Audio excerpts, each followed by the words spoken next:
hiền anh sầu mấy cái này bài thật lắm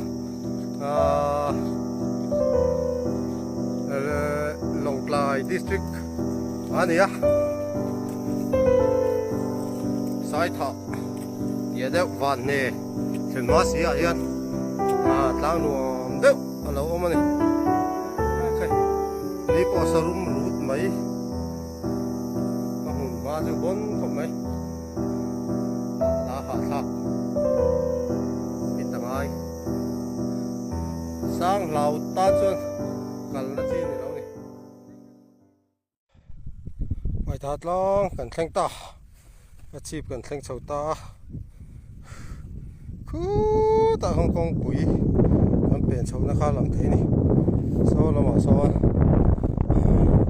sai thả qua về là làm thế bác ạ lang đúng hi xây thế mày đây lang đàn anh này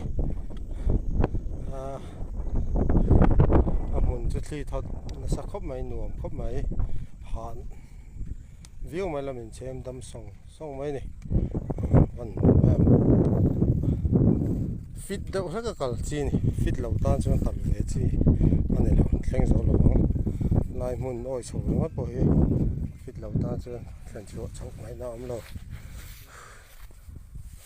đang chip là mình bận sầu lén ạ cái bó họ khóc mày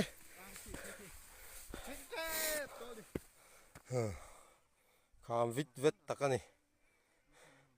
khám lắm lão lú hầy này ta trong cần nó chơi này là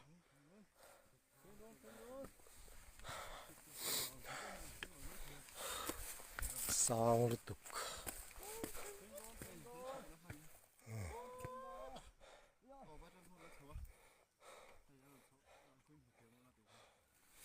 họ thắc lấy mày ui ha cần đạc xin ăn câu vút à sang làm cái càng này ha nè phim của ngay lấy mày bông bông bắt sang làm gì nữa đâu này chết rồi phải lắm hay là mà bông hiện tại tôi không biết đâu chết rồi phải chơi